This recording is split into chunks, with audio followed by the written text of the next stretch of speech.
Today's special guest is Mr. Gary Jordan, manager of the Office of Communications and Public Affairs and a host of the Houston We Have a Podcast at JSC. Gary, good to have you on. Hey, great to be here, Richard. Thanks for having me. Absolutely. So I spend a lot of time out at JSC or doing remote interviews like this with people out at the Space Center. And of course, I run across you with different events, whether it's news events or, press releases and stuff like that. And I also tune into most of the podcasts. So I definitely wanted to have you come on and talk about the Houston We Have a Podcast program and kind of the genesis of that program. But before we get into the podcast, let's talk a little bit about your role in the communications and how you got involved with both that and at JSC. Yeah. I have the wonderful opportunity to have my introduction at the Johnson Space Center as a Pathways intern. It's a program that still exists today. It's one where you come and work for NASA for a few semesters and a few summers, and oftentimes that helps you to get converted to work at the Johnson Space Center full time. So I discovered NASA at a career fair at Penn State University. Figured I'd shoot my shot and talk to the recruiters up there, and they seemed to like what I did. So I came to the Johnson Space Center a few times, absolutely fell in love with it, and converted to full time in 2015. In 2015, I came on to the internal communications side first. I was primarily doing internal communications both digitally and then also in person for stage presentations, event planning, those sorts of things.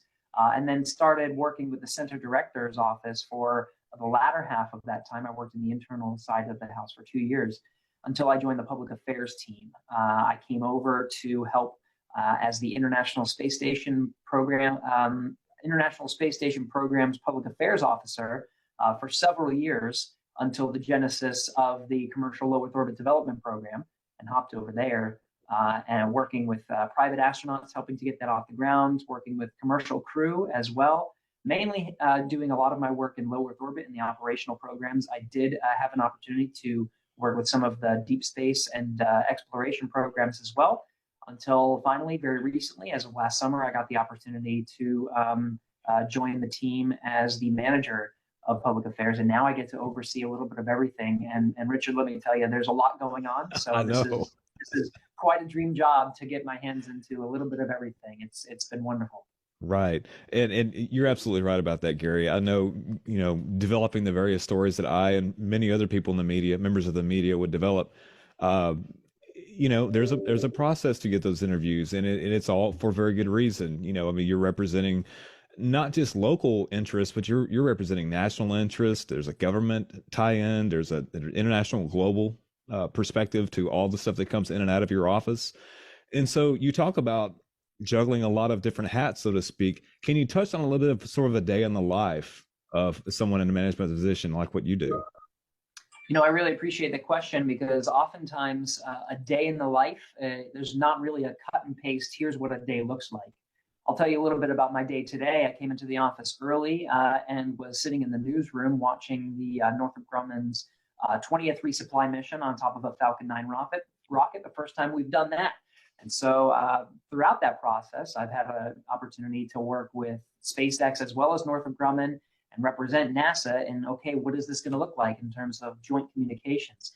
We see that a lot across the board, Richard. It's these types of things working with companies and this surge of commercial companies that are wanting to work in the space of commercial space, of even human spaceflight as well, this being a human spaceflight cargo resupply mission.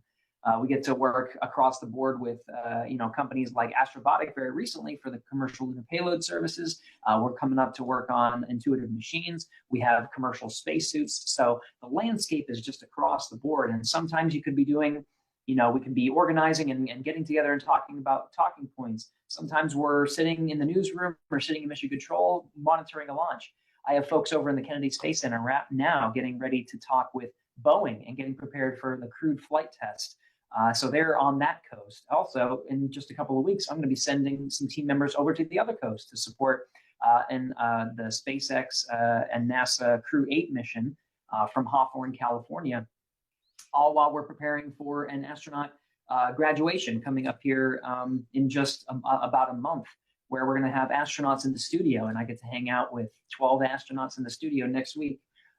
No shortage of fun here. There's no 2 days look the same, which does make it very exciting that I can't really answer what the day-to-day looks like because it's just so dynamic every day. Right. I know talking to some of the PIOs that I've worked with out there, and just as you get to work with the same ones, you build a little rapport between them. And I was talking to I think it was Chelsea not too long ago, and Yeah. that was several months ago. I think, as a matter of fact, I was on site. She set up an interview with me, and I said, "Well, what's your next couple of weeks look like?" And she was telling me some different interviews she had set up with people, and she said, "I think I'm going to go out and for one of the landings, and maybe be out on a ship in the middle of the ocean, taking notes and pictures and everything." And that's kind of a day in the life of maybe someone that may be working in out of your office or maybe even HQ. So is that typical? Yeah, one thing that we're very passionate about, Richard, is there's so much going on that it's quite hard to specialize. Though we do find that it's very necessary, right? Chelsea Bayarte, as you mentioned, is very specialized as a representative for our flight operations directorate. So she works very closely with the flight control teams as well as the astronauts and has a really good rapport with them. But part of the skills that she needs to know are the operations of a spacecraft. She sits in Mission Control Houston. She has to go on a boat to support the recovery operations and in a contingency scenario, be the PAO representative to be the voice of the agency and then also represent the astronauts at various contingency locations. In addition to that, she's got to prep for that. Her and I both went to the training for recovery operations in which you have to go in a simulated helicopter fuselage and get dunked in the water and figure out how to escape. So that was a day that Chelsea and I just had just a couple of weeks ago. All the while you're organizing documentary crews that have to come on, so you have to know the operations of working with media on site. And that is very true for everybody on our team, because the truth is, being a public affairs officer, you have to have a bunch of these diverse skills. You can't just be the astronaut public affairs officer organizing interviews and that's it. Having these diverse set of skills really creates a round experience. I found myself that I'm still learning. I was a public affairs officer for a number of years, continuously learning new things, new skills, and I don't think I will stop for the remainder of my career.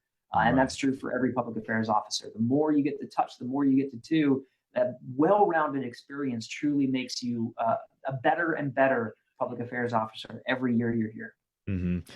Talking about some of the news broadcasts, I know that's probably where I've seen you in more capacities in my time that I've been at JSC, which is, I guess, maybe just over a year now.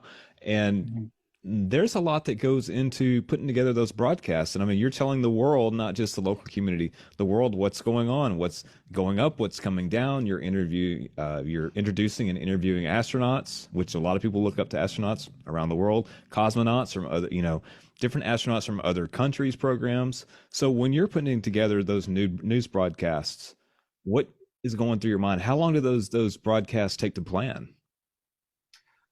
Well, it certainly depends on the type of broadcast. So, for example, I just mentioned Northrop Grumman's 20th resupply mission.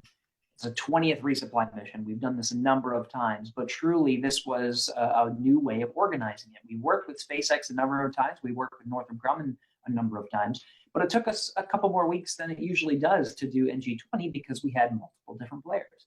And when you do things new, it does take a little bit more time. I know when we started up the Demo 2 broadcast for when we launched Bob and Doug on the SpaceX Dragon for the first time, first humans to fly on Dragon, that in and of itself was a monstrous task because it was very much not doing the things that we've normally done.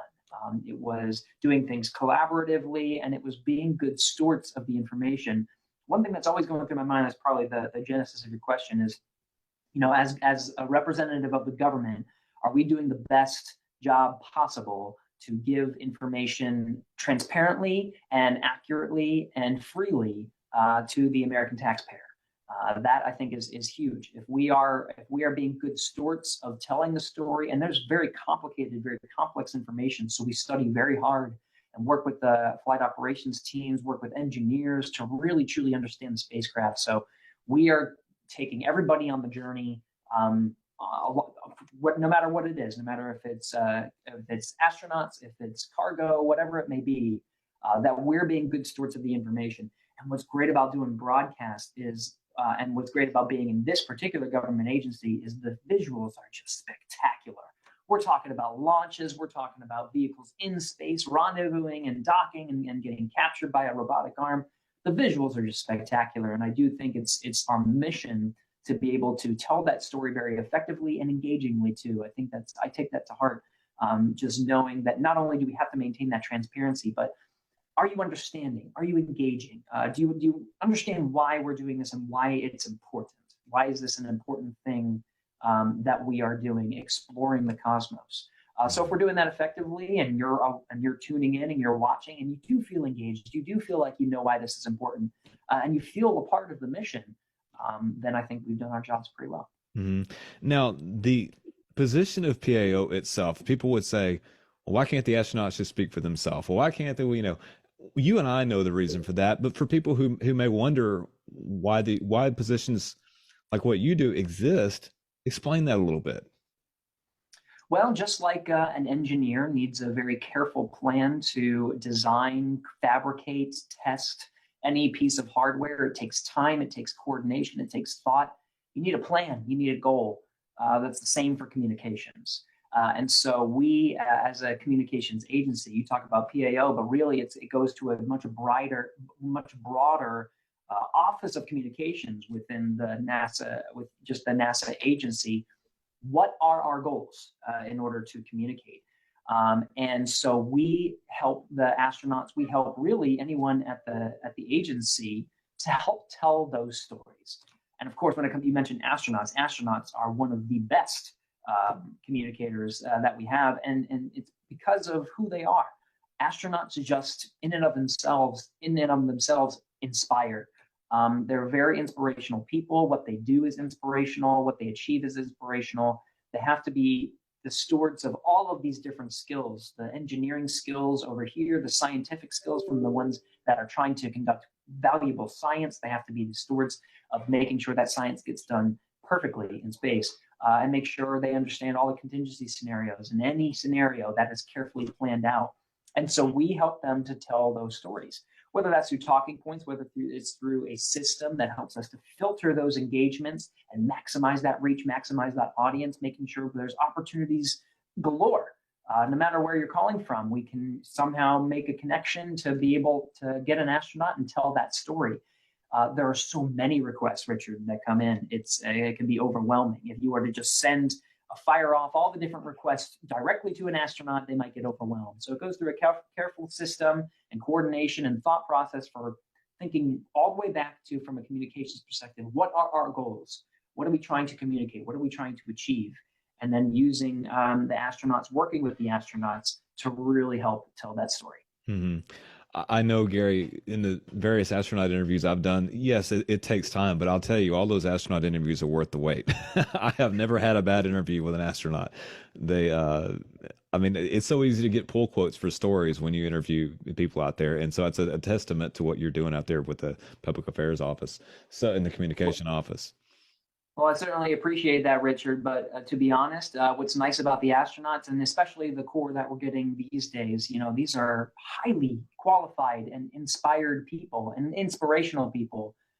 Sometimes, of course, we help to media train and help to get them to be comfortable and understand what it takes to filter our messaging and our talking points so it's focused. So when they do tell that message, they know, they have a general sense of exactly what it is, the agency of not just that particular astronaut, but the agency, the message of the mission.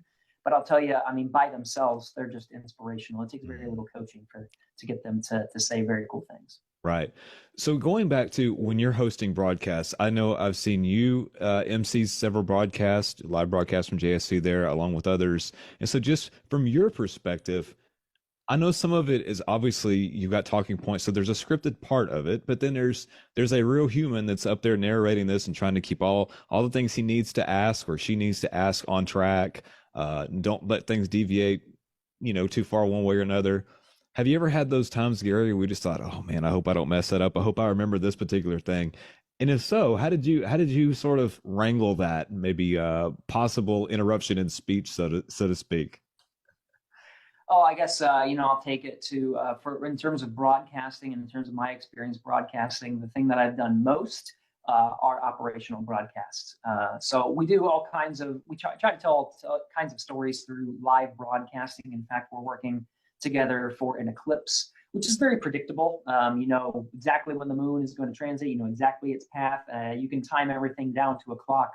When it comes to mission operations, we try to time things to a clock and make them predictable, but it's operations. You're having spacecraft in space, anything can happen. And there's been a number of instances where, we've had to replan or burn didn't go the right way. So we have to think on our feet. When I first started, Richard, doing broadcasting, I was very tied to that script. As a newbie, you study as much as you can, but you don't quite know that familiarization is not quite there. So when things go off script, it can be really hard to adjust. But over time, and this is true of any commentator, you really learn the skills of just locking all that stuff in your brain so you can really speak extemporaneously and follow the operations. Once you know the cadence of the operations and how the communications work within Mission Control, you feel like you're a part of it. And when you feel like you're a part of it, it really helps you to tell that story very effectively. You can talk around the different space-to-ground communications loops. You kind of know the contingency operations. So, okay, because that burn didn't go well, what's the team working on right now to try to solve the issue? Or during a spacewalk, which they can be broadcasts that exceed 10 hours long, then they have a carefully planned set of tasks in a specific order to specific times. But sometimes, that bolt is just not working. So what are they going to do? Are they going to keep working on that bolt, or are they going to stop that project and move on to the next one? And just thinking on your feet and knowing the procedures and knowing the operations and just being a conduit of that story rather than sticking with the script is often a skill that you learn, especially being a Johnson Space Center communicator and commentator, being a part of those operations. Okay. Now, I did 4 years on the radio several years back, and when I first started broadcasting live, I wanted to be the best I could. And so I would ask my fellow programmers, okay, what did you think about that? And this is day one. I was a news reader. That was my first job, was reading the news. I wasn't even discussing things before music or interviewing people on the air or anything like that, just reading a script. And they said, the best advice I can give you, Richard, is to go and listen to these recordings because they're all recorded. They would be podcasts for 2 weeks after the live broadcast ended. Go and listen to what you sound like and see if you can find the things in there you don't like. Too many too many sort of hang up words that we use. You kind of get stuck on something because you don't have clear thought. And I thought, I was expecting something like, well, here's how you find your range. And I was looking for the other things, but what they actually said made the most sense. And the more I would listen to those recordings, the more I thought, okay, here's everything I need to fix. They were exactly right. So when you're coaching people, new people in the office, that maybe it's their first time to go on there and do a broadcast, or maybe it's a guest on a podcast or something like that, and they're trying to improve themselves, what's the advice you give them, Gary, into how to improve their performance, their diction, et cetera, et cetera? Yeah. So funny enough, a lot of what you're saying is that diction, and I think that is something that really resonates with me, what you said, because it's true that there's not really a set way to communicate. This is the right way and this is the wrong way. The truth is that everybody has their own voice, and so it's making the tweaks necessary for maximizing that particular voice. And so you talked about ums, you talked about diction, you talked about inflection, you talked about stuttering and crutch words. Those I think are very apparent in terms of when you get into it. But really finding your cadence, really finding your voice is something that I think is powerful for a commentator to be able to communicate effectively. Ideally, the idea is once you get comfortable with just the broadcasting techniques and you work on your voice and you make sure you are being an effective communicator, ideally all of that becomes second nature to you. And the idea is to just keep doing it as much as possible, because really when it comes into operations, you don't want to be thinking about that at all. You don't want to be distracted by your own voice and the way you're communicating and your presence on camera and those sorts of things. That's what's unique about being a Johnson Space Center communicator and commentator, is being a steward of the operations. I'll tell you, when you're in mission control and you have that headset on, it's not just a single voice that you're listening to. You're listening to multiple loops. You're listening to multiple conversations. You're trying to filter the information and follow it. You have to know the acronyms and the jargon, and be able to filter that jargon into something that is very meaningful. And I find that if you can work out those quirks as a broadcaster to be very clear, and work on exactly those soft skills that you were talking about, really the bulk of the work is going to get to knowing the operations and filtering that jargon and being accurate, precise, and I like to call it a dance within the communication, because information goes on the flight loop, it goes on the space to ground communications. You don't want to interrupt that space to ground. You want to be a part of, when the decisions are made, relate up to the crew, and then at the very back end of it, be able to digest it. Being a part of that dance is very much a part of the art as well. When things don't go to plan, not necessarily following a script that we talked about earlier, but let's say something unfortunately happens during a mission, whether it's they're already in outer space or they're launching, something happens and maybe it's bad. We've had 2 shuttles that unfortunately suffered catastrophe, and I could only imagine what it was like to be able to have to go and communicate that back out to the public. If something like that happens, what training goes into trying to, I guess, suppress emotion, which as humans we're going to have, but also communicating what needs to be communicating, not adding to any hype, keeping it, just the basics, just the facts, so to speak. Are there any things that go into your training that help you in the unfortunate event something like that happens?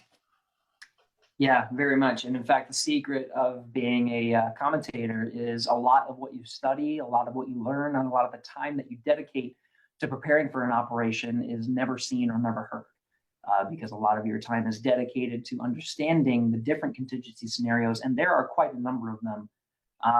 But in any mission, for anything that we do, we have a contingency plan. We have not only the actions of what the commentator would say, but we have ways to disseminate that information depending on the level of that contingency. And that's very, very important and very critical. As a commentator, for example, it's all the things you said. It's being a conduit of the information, not getting emotional. It is understanding what's happening and only relaying what's being talked about. One of the keys is not adding any information to what's being discussed, using the exact words of the flight team, and just sticking with the operation until the term we use is until it ceases to be dynamic. It can be an ever-changing, ever-evolving story until there's some sort of very clear conclusion that allows us to end a broadcast and gather data for our next communication activity, which oftentimes is a briefing. And that's something that we prepare for every mission, particularly with crew missions. You talked about the shuttle. When it comes to crew, the stakes are at the ultimate high. And so as part of any process of preparing for a mission, studying for a mission, there is dedicated time for us to run through different scenarios. It's always at the top of our mind, and it's always a part of our process. Richard, you've been to the Johnson Space Center many times, so you know that the mission patches of both Challenger and Columbia hang in buildings all over the center. And it is a reminder of that diligence of safety. No matter, it's fully ingrained into our culture, not just within the flight operations teams, the engineering teams, who of course have the extreme duty of making sure that those are ready for launch when you put a human on top of it. But it's true in the public affairs office as well. We have to be good stewards of that information and make sure that we're ready for any scenario. Okay. So speaking of storytelling and things that come out of the communications office over at JSC, podcasting is a big thing now. We're doing one right now. There's one we're going to talk about that's displayed right above your head, the Houston We Have a podcast. And, there's so many different ways we can tell stories. In the past, as you know, as well as I know, it was print. You wrote in a newspaper, that was it. Or later on, you were on the radio. You could have a radio, then TV. And then as the internet and video technology, and then of course, communications technology to connect video with the internet became something that could be viable to broadcast more and more data. So now we have more video broadcasts and now podcasts. Podcasting has come about 10 or 15 years ago. It started, and now it's probably more popular now than it's ever been. So going into that, tell us about the podcast. Houston, we have a podcast, and how that started and your role in it. Yeah. Well, it's like you said, Richard, there are a lot of different ways to tell a story now. It's not filtered into the same mediums, those traditional mediums. There's so many different ways. And so here at the Johnson Space Center, in our public affairs office, we have a dedicated, it's sort of a tiger team, but it's a regular meeting we have organized by the same group of people. And we get together regularly.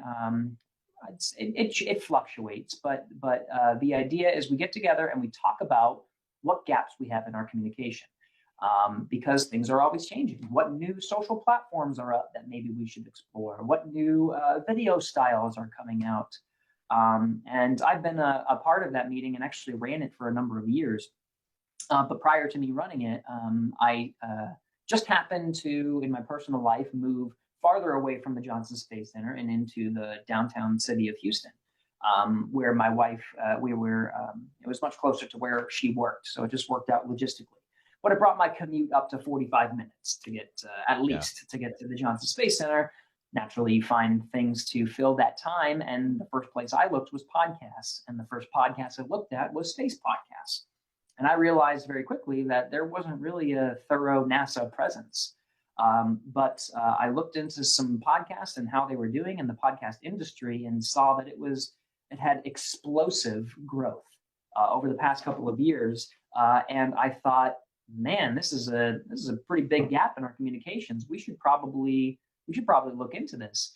And so I did a little bit of digging, and in this meeting where we explore new ways, I said, hey, what about a podcast? And they said, okay, we'll give us some data, send us an idea, and we'll evaluate it and see if that's something we end up wanting to do. And so I put together a presentation at that point I had expanded my podcast listenership to not just space podcasts, but all kinds of interesting things.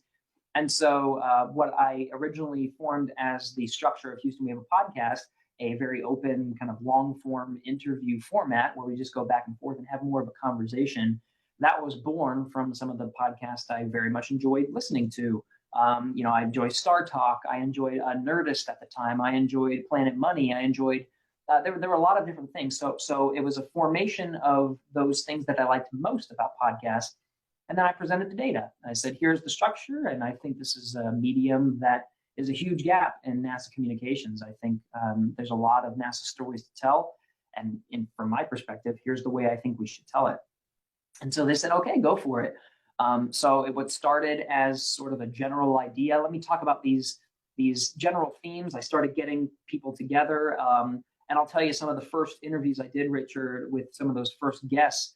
It was, some of the relationships I had created over years of working at JSC. I was looking, to some of the people that I worked with and supported, and they were more than happy to be a part of something brand new. Never was this part of anything that we were doing. I said, hey, would you mind being on this podcast? I'm trying to get it off the ground. They were all super supportive. And next thing you know, it just took off a life of its own. We're well past 300 episodes right now. I have no intention of stopping. I thought I would run out of topics, Richard, but there's always a new story to tell. So Gary, you mentioned a minute ago that you've logged over 300 interviews. Now, I have another podcast that's related to another interest I have, and I've logged about 185 episodes, and that's a lot of work. Obviously we love what we do, or we wouldn't keep pressing on to do it. I know in the other podcasts that I do, there's a lot of planning and coordinate times with people. When people consume these podcasts, just like you and I both like to watch and listen to other podcasts, we just think, wow, isn't this nice? It just sounds so great. It looks so great. But a lot of people don't realize what goes into putting one of these together. I know what goes into it, but on your end, explain what goes into orchestrating your next podcast, and how often are your podcasts published? Well, we have a weekly cadence, so a lot of our planning and a lot of our process goes into working around maintaining that cadence. So, as you can imagine, there's quite a bit of stories to tell. And when it comes to working with folks here at the Johnson Space Center, and honestly, we talk with folks across the agency. Coordinating schedules can sometimes be a challenge. And so we have a production schedule that goes several months out. And we try to plan our stories very tied to NASA communications. So a lot of the episodes that you see recently are around, the science of a cargo launch that has recently launched or is about to launch, or maybe it's a mission that is very important to the agency that needs to be previewed, or maybe it's astronauts. We're going to be talking with them next week, for example, the astronaut candidates in preparation for their graduation. That's more than a month away. But a lot of when we're planning this has to do with planning months out in advance. And sometimes we schedule interviews that are as much as 6 months ahead of a time where we actually plan to publish it. Though most of the time it's much tighter, probably around the order of 1 or 2 months, though the pre-coordination and solicitation happens before that. But the real challenge, Richard, is dancing around the interesting cadence of human spaceflight. As you know, launches are never rock solid. You always have a delay, whether it be from some further analysis that's required, or maybe you just have bad weather on that day.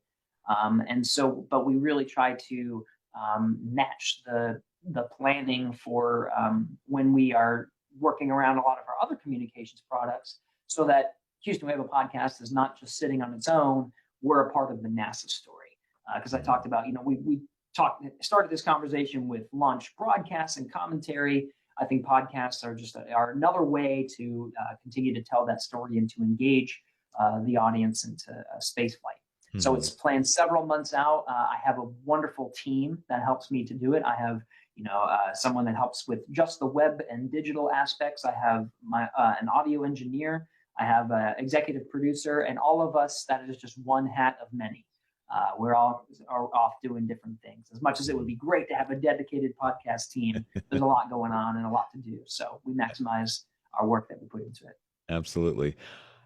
When I think of podcasts, particularly audio podcasts, and the Houston We Have a podcast is an audio-based podcast, and there's something about telling a story through audio only that's a little different than telling a story with video. I'm sure you probably had that experience as well. It's like, well, how am I going to communicate what we're talking about when there's no visual to go along with this narrative?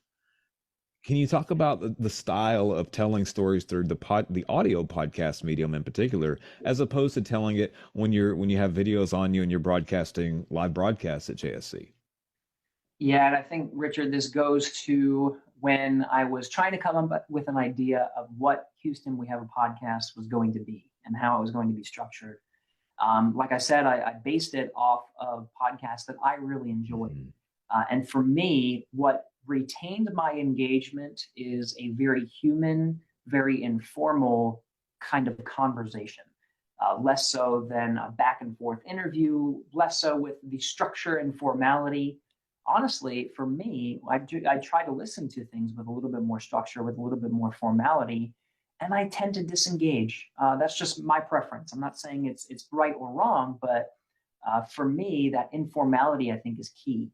And so when that translates to talking with experts, who are so renowned in their fields, who are so much experts, how do I get them to get away from the rigidity and become, get their human element out there, more, not only understanding the technical nuances of a specific topic that we're talking about, but to bring forward that person's emotions and capture their energy and excitement towards what they are doing and how much they love their job, which at NASA is easier to do than you might think. Most of the people I talk to love what they do. It's just a matter of working with them to get them to understand those emotions. Like, for example, I just released an episode on the sample reveal for the OSIRIS-REx samples from Bennu that returned to Earth and are housed here at the Johnson Space Center. And I got to talk with some of the scientists. So we, of course, reviewed the science behind why Bennu is important and what it is that we're looking for and what some of those initial findings mean. But to capture their emotions as that capsule was coming through the atmosphere and they were watching from home and understand this is something that they've worked on, for one of my guests since the beginning, since Bennu first came around as an option, being there from the inception of the program, watching this spacecraft touch and go on a satellite and understanding just the intense emotions of, man, these samples better come back. They're screaming through the atmosphere right now. Being able to capture that, I think, is just a huge part of that engagement and telling that story. So it's something that it's part of that format that we were talking about that I think is very key to engaging an audience. I think the more human that people sound, as if we're just out to lunch, just having a casual conversation. This is actually part of the words that I use to brief guests as they're coming onto the podcast. That I think is really key for engaging and retaining audience listenership. Mm-hmm. When you're going into these podcasts, Gary, everyone has a different style of interviewing, whether it's for print or radio or TV or podcast or radio broadcast. What is your style? Do you have a list of questions? Do you just have a basic starting point and you let it develop naturally, kind of more of an extemporaneous type interview? How do you approach these interviews? Well, like I said, a lot of the guests that I have coming onto the podcast are very much experts in their field. But what comes with that is, a lot of the podcasts, for example, I like listening to are people in like the entertainment industry. They're very used to coming on. They know exactly how to project their ideas, exactly how to gauge an audience. They're professionals. Their job is being on camera and portraying energy. But for scientists and engineers, that's not always the case. So part of my process is to create an outline to make the conversation as predictable as possible for the expert. Sometimes I have experts that don't even look at it. They're very comfortable in their field and they say, oh, that was nice. Thank you for providing an outline. So I know how the story is going to start, where we're going to arc to, and how we're going to finish. But I never looked at it. I have other guests that come on and filled out every answer to every question that I'm going to ask because that's what makes them comfortable. But that is a key for mine, getting to that informality and understanding that passion. It's getting them to a state of comfort. And so I try to make it very comfortable for the guest. And a lot of that is in the way that I conduct the interview, not just the format of creating an outline, which, by the way, is just that. It's just an outline. So it's not question by question. It's ideas that are printed. Here's the sorts of topics that we can navigate. Because ultimately, I want it to be a conversation. I want it to be back and forth. And sometimes you as a guest might say something that's super interesting. So why don't we just investigate that path for a little bit before we come back to our core story, if you will. The idea is making that predictable and getting the guest very comfortable with that introduction. From experience, only a couple of minutes in, the guest is relaxed and really in the groove. And so those introductory questions, and which are predictable, they have it right in front of them, really help them to get into a groove. And just over time, you find a sense of relaxation that gets us to some of those emotional key points later into an episode. And I think that's, if we build up to that emotional engagement and sort of ease our way into it, that's, I think, what gets us to a really good conversation. Okay. So talking tech for just a minute, a lot of people who watch these podcasts are people who have an interest in the technical side of podcast production. One thing I will say is your particular podcast sounds very natural. It's not congratulate your audio engineer and then the extra filtered ears that are listening and saying, we need to tweak this and tweak that, because it sounds very natural. And that's a pleasure for the ears. Audio production really audio quality is 80% of the quality of any production. Even whether it's video, it doesn't matter. Audio is key. What kind of technology are you using to produce these podcasts? Well, we have, it's sort of like the microphone that you're using right now. I'm just using a regular webcam microphone. So I don't have quite the setup for a remote interview, at least in my office here. But we have a studio right in the building across from where we are right now with a microphone just as yours. So high quality hardware is a huge step in the process. So we have very high quality microphones, but we also have really talented audio engineers. I happen to work with Will Flato. Right now, he's our audio engineer and does a more than fantastic job of setting up the microphone and setting up the table in such a way where a natural conversation is very easy to accomplish. Much like we're doing right now, Richard, I can do remote interviews. And so if we end up setting up for something right there, I'll use a high quality microphone, but we can bring in someone from our audio booth. And so I'm sitting right in front of a microphone capturing high quality audio, like you're saying. But we work with the guests to make sure that their setup is as good as it can be. We've tested out a number of different technologies and tools. And for us, find that Teams seems to be one of our path that we end up going more often than not, and going through internet versus a phone call or what have you. It just tends to have a higher quality and is very convenient for the guests. The guest convenience is key, as well as high quality productions and understanding how important that is. We do want to make sure the guest is comfortable and it's easy for them. Mm-hmm. But in our studio, when we have in-person interviews, the table that we use it's just a regular table in our studio, and there's not much to it. It looks like just a plain table, but really the key there is the positioning of me and the guests. When there's multiple guests, it become challenging because you have to sort of work, make sure you're going around the microphone, and because you're making eye contact.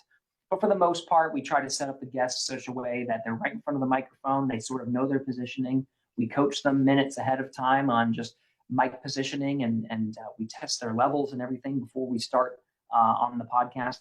It's just like this one. You can pause and stop recording and start again. So it's very rarely. It's not uncommon. We have done live podcast recordings, but for the most part, we're able to stop and restart and reset in case someone's coughing or keeps tapping on the table, those sorts of little things. But try to make it comfortable for the guests. Again, they're not professionals at getting in front of a microphone. A lot of them are often nervous. So a lot of it is setting it up so in such a way that they can naturally be successful, and we can coach them along the way. And ideally, partway through a conversation, they forget that there's a microphone and they're just there having a great conversation. Mm-hmm. Lessons you've learned from doing this, not just hosting the podcast as you've done for some time now, but just going back to the live broadcasts, and even before that, trying to set up interviews with other people throughout the agency and beyond the agency. Have there been any of those moments, Gary, where you just thought, I made a mistake there, but that thing is going to keep me from making that mistake in the future? Because I will relate a quick sort of anecdotal story of my own. Years ago, I was interviewing a Holocaust survivor for the newspaper. And I was looking forward to this interview for a long time, and it was very special. I get home, I go and I put the SD card in the computer, and there's no file. And I went, oh my gosh, I've lost the interview. Well, he died 2 weeks later. And so that taught me check, double check, triple check, make sure that little red button's hitting record in the very back. Unfortunately, it took losing an interview like that to really make me check and triple check and cross your T's and dot your I's and all that kind of stuff. Hopefully you haven't had anything like that happen to you, Gary, but has there been anything that you kind of went, unfortunately that happened, but that's going to make me a better broadcaster, a better presenter and PAO in the future? I've certainly had, unfortunately, a technical issue, just like 300 episodes, it's bound to happen. And you start off relatively lean in your process. At least for me, when we first started the podcast, it was me and an audio engineer, and now we have a team of 5. So we've grown to produce very regularly and predictably, and not overwhelmed. Like I said, we all wear different hats, so that just seems to be the right balance for us. At first, it was a little overwhelming, and then having backup plans, just like you said. We have lost a recording, unfortunately. When we've lost a recording, we've had come in with interesting digital signatures, but we now have a duplicative setup where we're recording on multiple devices, and so far since we've established that, haven't really had any issues from a technical perspective. I've had from a content perspective, there's, for the most part, I prepare very well. There's been instances where I haven't prepared as well. And I go into an interview, and the guest was less than satisfied that I had not done sufficient research. This was much earlier, but since then I have really made it a point to do as thorough a job researching as possible, and ultimately just be focused on not so much here's the story I want to tell, but more so focused on here is probably one of the most interesting and best ways to tell this story from their perspective. How do I get their message out? How do I be good stewards of the messaging that they're trying to portray? And so just that mindset shift and that focus and preparation has been key to sustaining. I will say, thankfully, over the past 100 or so episodes, we've been doing pretty rock solid. So but you have to stumble and learn along the way. I don't think you should set yourself up so that you're perfect from episode number 1. I think you're going to learn no matter what. But just do it 300 times, Richard, and you'll get used to it. Yeah, that's true. I don't know. After 180 something interviews on the other podcasts, sometimes I feel like I'm just getting started, Gary. I look back at my first podcast and I think going back to the radio, looking at that first broadcast and listening to it, I just think, oh my gosh, what was I thinking back then? But you progressively learn. So talking of all the hats that you get to wear from time to time, I'm going to give you another hat to put on for a second. I'm going to give you 2 scenarios. You're going to put on the coach and mentor hat for a second, Gary. Let's say someone is interested in starting a podcast, which a lot of people are. It's so much more attainable these days than it would have been in the past. Pretty much anyone with a smartphone could do a basic podcast.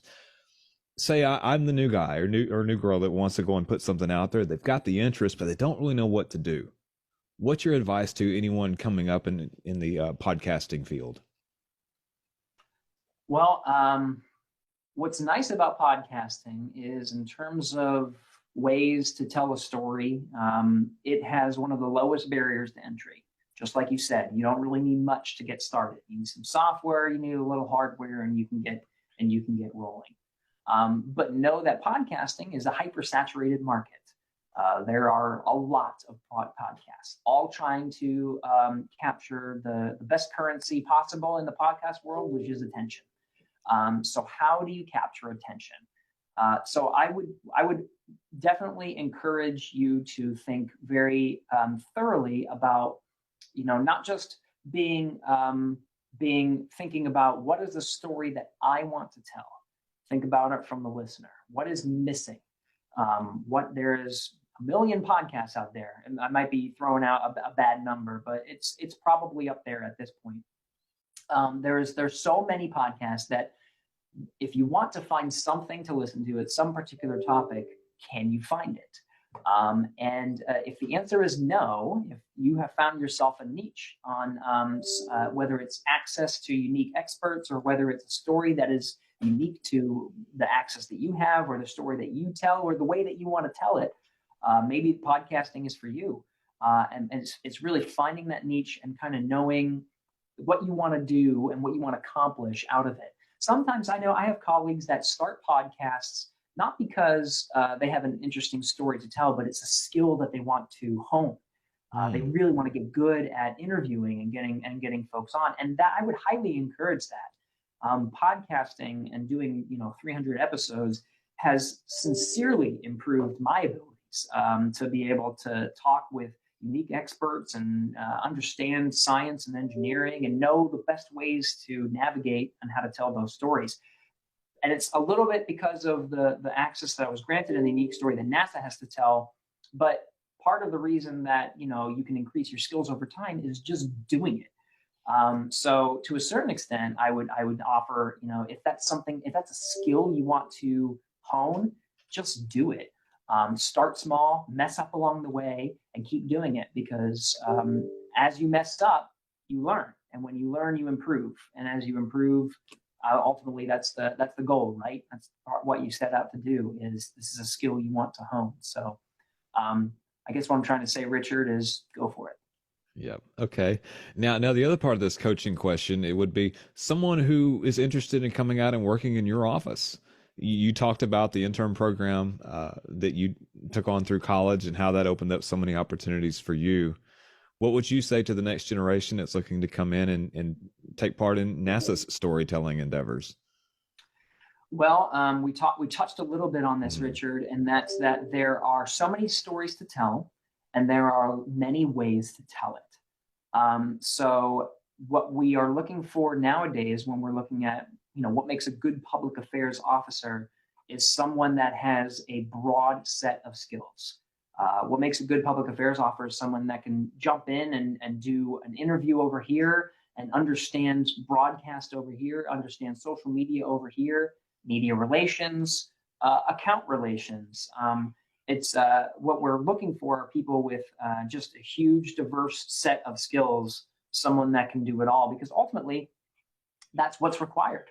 We have a lot of different ways to tell that story. And so being able to come in and being able to execute that, but not only that, like I said, like I was mentioning before, Richard, is I am constantly learning.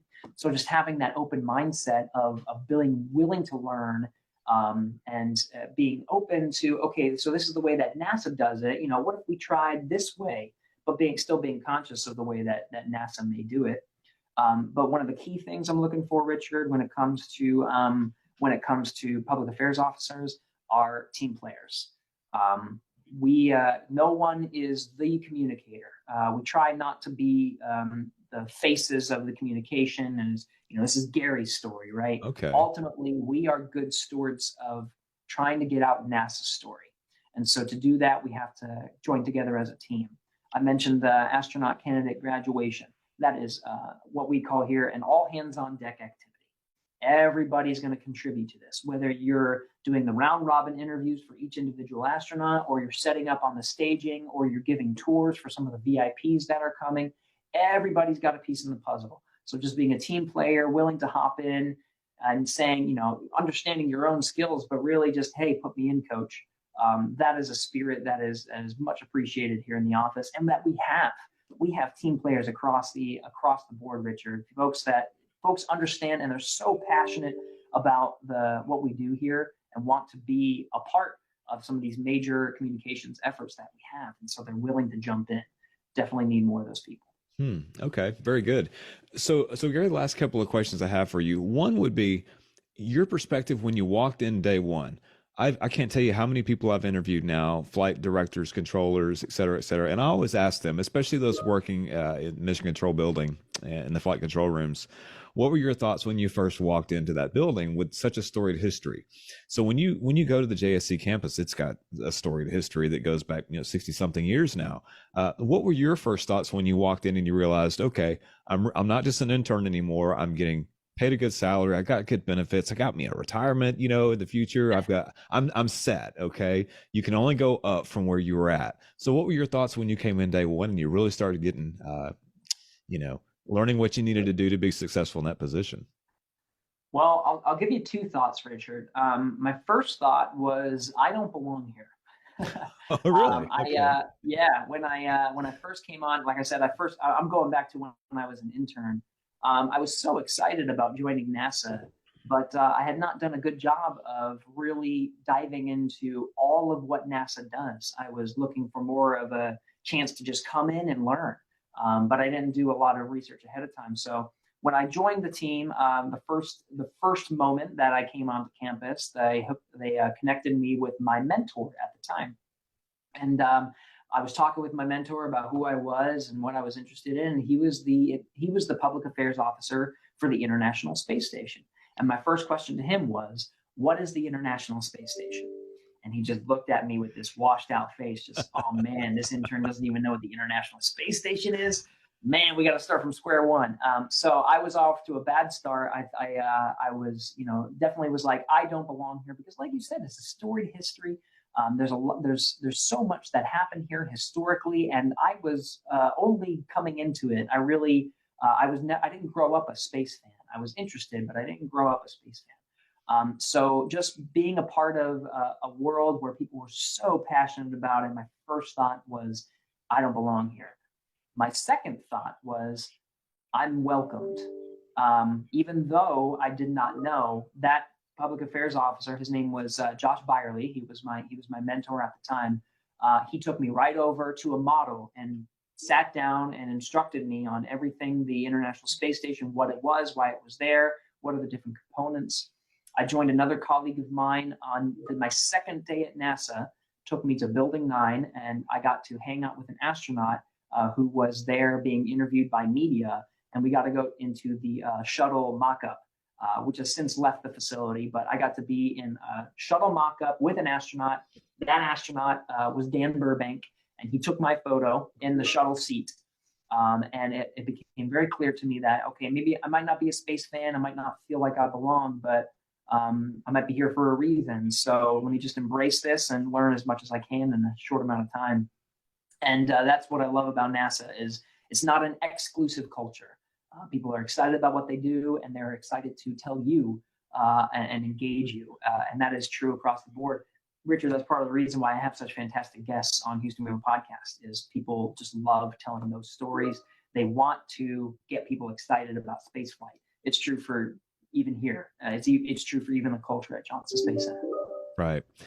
I can tell you, Gary, that going out there on site and whether it's going out there on site or doing interviews like this through Zoom, and for personality or people that are not necessarily at JSC, I interview people at Marshall and HQ and everything else. And there's a lot of diversity in culture, diversity in thought, obviously expertise. I think that's what's probably one of the most interesting aspects of it to me. And I speaking, I don't want to speak out of turn here, but I'm sure that appeals to you as well, because you're never around sort of the same thinking people all the time. There's always a confluence of new ideas and new personalities and new cultures coming in. It's definitely a global office that you work in there, tying people together with people from all over the world. I mean, y'all facilitated interviews with me, with, UAE astronauts and cosmonauts and everything like that. And there's not many places where you can work that have that kind of an atmosphere and that kind of ethos. Part of it is just the culture of NASA and what we're trying to accomplish. Just at Johnson Space Center, for sure, diversity and inclusion are very important for all the reasons that you mentioned. Just in a couple of months, there's a chance that I'll be in one of the recovery vessels out in either the Gulf of Mexico or Atlantic Ocean for Crew 7's return. Wow. Well, I'll get the chance to be with some folks from ESA, some folks from JAXA, some folks from Roscosmos, people all over the world on a recovery ship in the middle of the ocean. And I'll be thinking to myself, what the heck am I doing here? I do not belong. I'll have that thought about I do not belong. But what's true and what's true at Johnson and what's true about space is, you talk about working with people all over the world, having diverse backgrounds and ideas. That is very much celebrated in the space community. Something that we like to tell. You talk about international collaboration, the International Space Station just being the beacon of that. You have 8 nations on board the International Space Station right now as we speak, all working together for the purpose of science, for the purpose of discovery, for the purpose of inspiration, all wanting to do good for their respective countries and for the world. That's something that is celebrated, no matter where you come from, no matter what diverse background you come from, and coming up with new ideas and new interesting ways on how to do that. I'll go back to the International Space Station. Right now, you have 8 nations from that are enabled by International Space Station partnerships, as well as a private astronaut mission.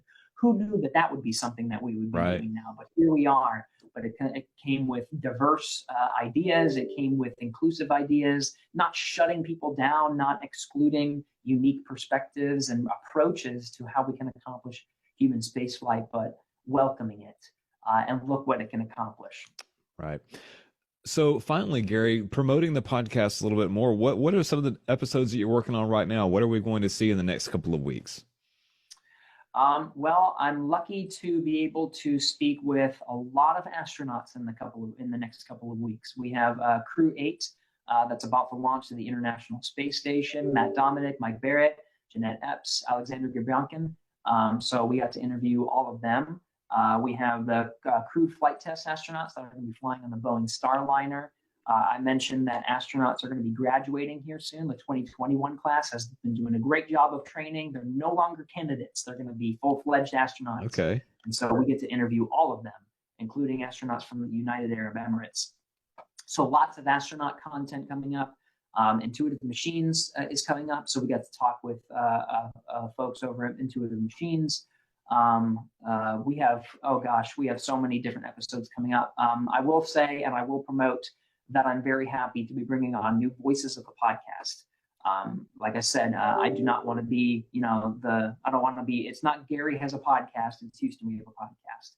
And so as we were talking about unique perspectives and diverse ideas, you should be hearing a couple new voices that you'll hear recurring as hosts of the podcast. And I'm very, very excited to welcome them. So lots of new stuff coming up. We're always coming up with new ideas. Okay. And so where's the best place for people to find the podcast? Well, you'll find our landing page at nasa.gov. From there, you can navigate to our podcast, Houston River Podcast, as well as podcasts we have across the agency. We're not the only podcast at NASA, and we're very thankful for that. But we work with Apple Podcasts, as well as Spotify, SoundCloud. There's a lot of different places to go check us out. If you just type in Houston We Have a Podcast, it'll come up. Okay. Well, very good. Well, Gary, I appreciate you coming on and taking the time to talk about not only the podcast, but your background at JSC. And I know it's an exciting place to work, and I wish you guys all the best in the future. Hey, thank you, Richard. I really had a good time talking with you today. Thanks for having me.